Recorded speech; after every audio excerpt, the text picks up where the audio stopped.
So man, it's been about a week since I purchased the Viltrox 16mm f1.8 for Sony.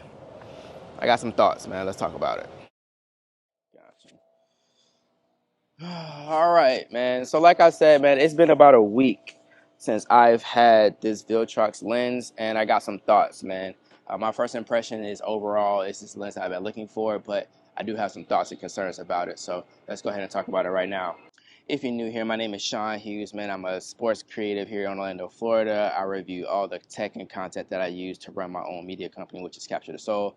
If you're a sports agent, athlete, trainer, anything doing with sports and you need content, let me know, man. We can get that sorted for you. But as I wanted to do more vlogging stuff, I know that I needed a wide open lens. You see, as I'm doing more stuff for my YouTube channel, I'm doing more real estate that I want to do. I want to do more real estate videos.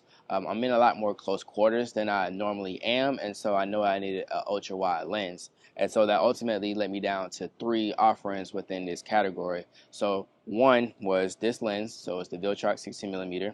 It was either Sony's new 16mm lens, f1.8 as well, and it was also the tried and true 16 to 35 G Master, whichever one, version 1 or version 2, depending on what sells and which one I could find on Facebook Marketplace or anything like that, which would be cheaper.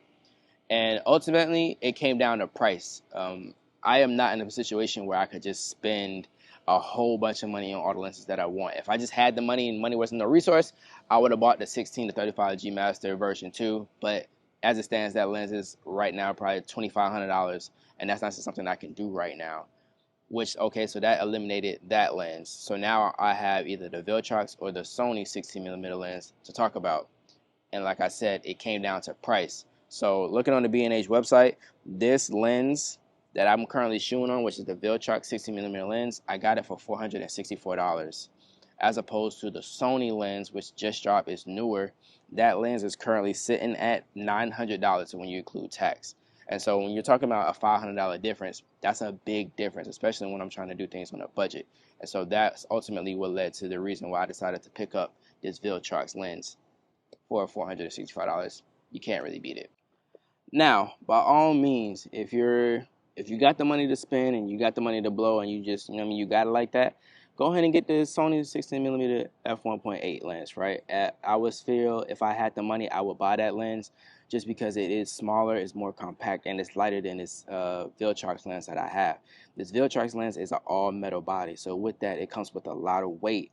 And so there may not be a big difference for people who put it on a tripod, but for me, I know sometimes I'm going to want to have to hold it out on my hand, or I'm going to have to put it on a gimbal, and that weight adds up, especially when I'm already shooting on a full frame body.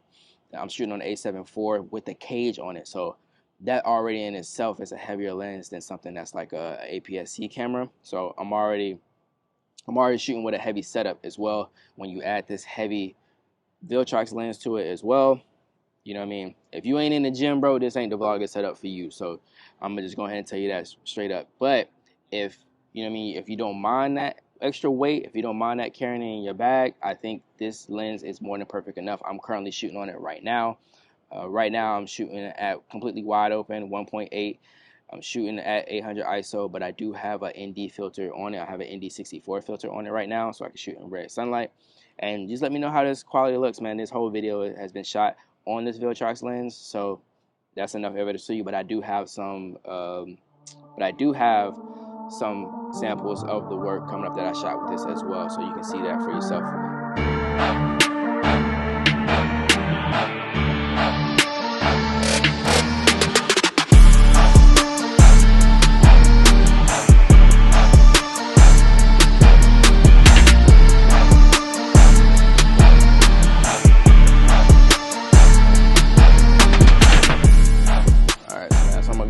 Pack it up. Right now I'm holding the camera in my hand by the arm's length away. Like I said, I do have an ND filter on it, so that's why I'm shooting kind of in broad day. I don't know if the image is a little bright, but we're gonna go from there. My final thoughts on this lens, man, like I said, if you got the money, go ahead and get the Sony. But if you don't, bro, or if that's not really an issue for you, this Viltrox lens is perfect, man. I have no issues with it whatsoever. I absolutely love it. And with this filter that I have on it, bro, to be honest, this lens will probably never come off. don't come off my camera. Like I said, I want to get into more vlogging and stuff like this. I want to shoot more real estate content. I want to do a lot more things with my camera, and just having a wide open lens is something that I definitely need in my toolkit. So for the price and the image quality that I'm getting out of this lens, I have no concerns with it, man. Viltrox, man, you did your thing for this video here, man. If you made it this far in the video, I appreciate you, man. Thank you so much. If you could do me a huge favor, go ahead and subscribe if you need more contents like this. And I will catch you guys in the next one. See ya.